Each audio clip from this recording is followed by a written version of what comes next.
Argentina ਦੀ vice president survive ਕਰ ਗਈ ਆ। ਉਹਦੇ ਉੱਤੇ ਅਸੈਸੀਨੇਸ਼ਨ ਅਟੈਂਪਟ ਹੋਇਆ ਸੀ। ਬਿਲਕੁਲ ਉਹਦੇ ਸਿਰ ਦੇ ਲਾਗੇ ਹੀ ਗਨ ਕਿਸੇ ਨੇ ਰੱਖੀ ਤੇ ਜਦੋਂ ਉਹ ਗਨ ਕਲਿੱਕ ਕੀਤੀ ਤੇ ਸਮਹਾਉ ਉਹ ਗਨ ਸਟਕ ਹੋ ਗਈ ਤੇ ਉਹ ਚੱਲੀ ਨਹੀਂ।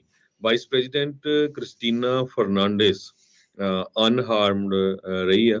ਅਰਜਨਟੀਨਾ ਦੀ ਵਾਈਸ ਪ੍ਰੈਜ਼ੀਡੈਂਟ। ਅਰਜਨਟੀਨਾ ਅੱਜ ਕੱਲ ਬਹੁਤ ਹੀ ਡਿਫਿਕਲਟ ਸਿਚੁਏਸ਼ਨ ਚੋਂ ਲੰਘ ਰਿਹਾ, ਖਾਸ ਕਰਕੇ ਇਨਫਲੇਸ਼ਨ ਨੂੰ ਲੈ ਕੇ। ਬਹੁਤ ਜ਼ਿਆਦਾ ਉੱਥੇ ਮਹਿੰਗਾਈ ਹੋ ਚੁੱਕੀ ਆ ਤੇ ਅਰਜਨਟੀਨਾ ਦੀ ਵਾਈਸ ਪ੍ਰੈਜ਼ੀਡੈਂਟ ਜੋ ਕ੍ਰਿਸਟੀਨਾ ਆ, ਇਹਦੇ ਉੱਤੇ ਕਰਪਸ਼ਨ ਦੇ ਬਹੁਤ ਜ਼ਿਆਦਾ ਚਾਰजेस ਲੱਗੇ ਹੋਏ ਹੈਗੇ ਆ ਤੇ ਉਹਨਾਂ ਨੂੰ ਵੀ ਉਹ ਫਾਈਟ ਕਰ ਰਹੀ ਆ। ਅਰਜਨਟੀਨਾ ਦੇ ਪ੍ਰੈਜ਼ੀਡੈਂਟ ਨੇ ਇਹ ਕਿਹਾ ਆ ਵੀ ਅਸੀਂ ਜਿਹੜਾ ਆ ਇਸ ਅਸੈਸੀਨੇਸ਼ਨ ਅਟੈਂਪਟ ਤੋਂ ਜੋ ਸਾਡੀ ਵਾਈਸ ਪ੍ਰੈਜ਼ੀਡੈਂਟ ਆ ਉਹ ਬਚ ਗਈ ਹੈਗੀ ਆ। ਇੱਕ ਬ੍ਰਾਜ਼ੀਲੀਅਨ ਮੂਲ ਦਾ ਜੋ ਬੰਦਾ ਆ ਉਸ ਨੂੰ ਅਰੈਸਟ ਕੀਤਾ ਗਿਆ ਆ ਇਸ ਸਬੰਧ ਦੇ ਵਿੱਚ। ਜੀ, ਇਸ ਤੋਂ ਹਰਜੋਤ ਸਿੰਘ ਜੀ ਕੁਝ ਮਹੀਨੇ ਪਹਿਲਾਂ ਜਾਪਾਨ ਦੇ ਵਿੱਚ ਵੀ ਇੱਕ ਪ੍ਰੈਜ਼ੀਡੈਂਸ਼ੀਅਲ ਜਿਹੜੀਆਂ ਉੱਥੇ ਇਲੈਕਸ਼ਨ ਪਾਸਟ ਚੱਲ ਪ੍ਰੈਜ਼ੀਡੈਂਟ ਜੋ ਉਹਨਾਂ ਦੇ ਜਾਂ ਪਾਸਟ ਪ੍ਰਾਈਮ ਮਿਨਿਸਟਰ ਸੌਰੀ ਜੀ ਉਹਨਾਂ ਦੇ ਉੱਤੇ ਇਦਾਂ ਹੀ ਘਰੇ ਬਣਾਈ ਹੋਈ ਬੰਦੂਕ ਦੇ ਨਾਲ ਜਿਹੜਾ ਉਹ ਹਮਲਾ ਉਸ ਦੇ ਵਿੱਚ ਕੀਤਾ ਸੀਗਾ। ਸੋ ਦੁਨੀਆ ਭਰ ਦੇ ਵਿੱਚ ਲੋਕ ਪੋਲੀਟੀਸ਼ਨਾਂ ਨੂੰ ਨਿਸ਼ਾਨੇ ਦੇ ਉੱਤੇ ਜਿਹੜਾ ਉਹ ਲੈ ਰਹੇ ਆ। ਇਹ ਕਿਤੇ ਨਾ ਕਿਤੇ ਪੋਲੀਟੀਸ਼ਨਾਂ ਦੇ ਲਈ ਚਿੰਤਾ ਦਾ ਵਿਸ਼ਾ ਜਿਹੜਾ ਉਹ ਜ਼ਰੂਰ ਬਣਿਆ ਪਿਆ ਹੈਗਾ। ਅਰਜਨਟੀਨਾ ਵਾਲੀ ਖੁਸ਼ਕਿਸਮਤ ਆ, ਉਹ ਬਚ ਗਈ ਆ। ਉਹਦੇ ਬਾਅਦ 'ਚ ਘਰ ਵਾਲੇ ਨੇ ਜਿਹੜਾ ਉਹ ਬਿਆਨ ਦਿੱਤਾ ਸੀਗਾ ਵੀ 5 ਗੋਲੀਆਂ ਸੀਗੀਆਂ ਉਸ ਦੀ ਬੰਦੂਕ ਦੇ ਵਿੱਚ। ਟ੍ਰਿਗਰ ਵੀ ਨੱਪਿਆ, ਜਿੱਦਾਂ ਤੁਸੀਂ ਦੱਸਿਆ ਵੀ ਚਲ ਬਚਾਅ ਹੋ ਗਿਆ ਵੀ ਜਾਕੋ ਰਾਖੇ ਸਾਈਆਂ ਮਾਰ ਸਕੇ ਨਾ ਕੋਈ ਵੀ। ਉਸ ਦਾ ਬਚਾਅ ਇਸ ਗੱਲੋਂ ਜਿਹੜਾ ਹੈਗਾ ਵੀ ਉਹਦੀ ਵਧੀ ਸੀਗੀ ਤੇ ਹੁਣ ਦੇਖੋ ਉਸ ਬੰਦੇ ਨੂੰ ਤਾਂ ਫੜਨ ਗਈ ਤੇ ਉਹ ਸਾਰਾ ਕੁਝ ਹੋਊਗਾ ਤੇ ਇਸ ਪੂਰੇ ਮਾਮਲੇ ਦੀ ਜਾਂਚ ਜਿਹੜੀ ਉਹ ਹੋਊਗੀ। ਦੂਜੇ ਮੁਲਕ ਤੋਂ ਆ ਕੇ ਬੰਦੇ ਨੂੰ ਸੁਪਾਰੀ ਦਿੱਤੀ ਆ ਜਾਂ ਕਿੱਦਾਂ ਕੀਤਾ ਆ, ਕੀ ਇਸ ਦੇ ਪਿੱਛੇ ਕਾਰਨ ਨੇ, ਉਸ ਦਾ ਜਿਹੜਾ ਹੁਣ ਪਤਾ ਕਰਨ ਦੀ ਜਿਹੜੀ ਕੋਸ਼ਿਸ਼ ਆ ਉਸ ਦੀ ਕਵਾਇਦ ਚੱਲੇਗੀ।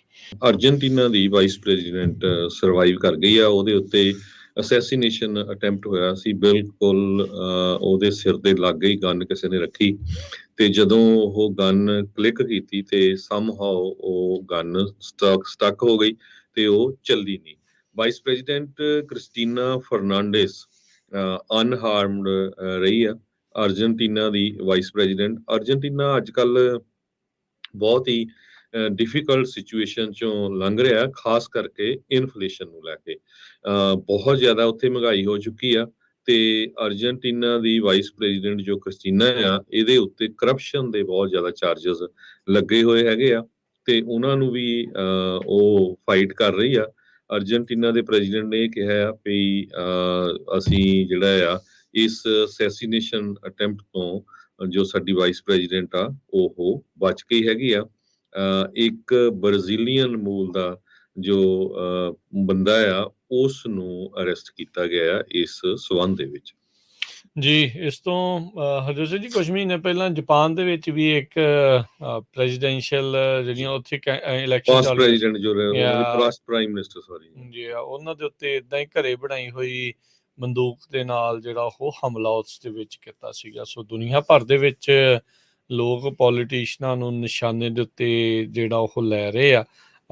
ਇਹ ਕਿਤੇ ਨਾ ਕਿਤੇ ਪੋਲੀਟੀਸ਼ਨਾਂ ਦੇ ਲਈ ਚਿੰਤਾ ਦਾ ਵਿਸ਼ਾ ਜਿਹੜਾ ਉਹ ਜ਼ਰੂਰ ਬਣਿਆ ਪਿਆ ਹੈਗਾ। ਅਰਜਨਟੀਨਾ ਵਾਲੀ ਖੁਸ਼ਕਿਸਮਤ ਆ, ਉਹ ਬਚ ਗਈ ਆ। ਉਹਦੇ ਬਾਅਦ 'ਚ ਘਰ ਵਾਲੇ ਨੇ ਜਿਹੜਾ ਉਹ ਬਿਆਨ ਦਿੱਤਾ ਸੀਗਾ ਵੀ 5 ਗੋਲੀਆਂ ਸੀਗੀਆਂ ਉਸ ਦੀ ਬੰਦੂਕ ਦੇ ਵਿੱਚ। ਟ੍ਰਿਗਰ ਵੀ ਨੱਪਿਆ, ਜਿੱਦਾਂ ਤੁਸੀਂ ਦੱਸਿਆ ਵੀ ਚਲ ਬਚਾਅ ਹੋ ਗਿਆ ਵੀ ਜਾਕੋ ਰਾਖੇ ਸਾਈਆਂ ਮਾਰ ਸਕੇ ਨਾ ਕੋਈ ਵੀ। ਉਸ ਦਾ ਬਚਾਅ ਇਸ ਗੱਲੋਂ ਜਿਹੜਾ ਹੈਗਾ ਵੀ ਉਹਦੀ ਵਧੀ ਸੀਗੀ ਤੇ ਹੁਣ ਦੇਖੋ ਉਸ ਬੰਦੇ ਨੂੰ ਤਾਂ ਫੜਨ ਗਈ ਤੇ ਉਹ ਸਾਰਾ ਕੁਝ ਹੋਊਗਾ ਤੇ ਇਸ ਪੂਰੇ ਮਾਮਲੇ ਦੀ ਜਾਂਚ ਜਿਹੜੀ ਉਹ ਹੋਊਗੀ। ਦੂਜੇ ਮੁਲਕ ਤੋਂ ਆ ਕੇ ਬੰਦੇ ਨੂੰ ਸੁਪਾਰੀ ਦਿੱਤੀ ਆ ਜਾਂ ਕਿੱਦਾਂ ਕੀਤਾ ਆ, ਕੀ ਇਸ ਦੇ ਪਿੱਛੇ ਕਾਰਨ ਨੇ, ਉਸ ਦਾ ਜਿਹੜਾ ਹੁਣ ਪਤਾ ਕਰਨ ਦੀ ਜਿਹੜੀ ਕੋਸ਼ਿਸ਼ ਆ ਉਸ ਦੀ ਕਵਾਇਦ ਚੱਲੇਗੀ।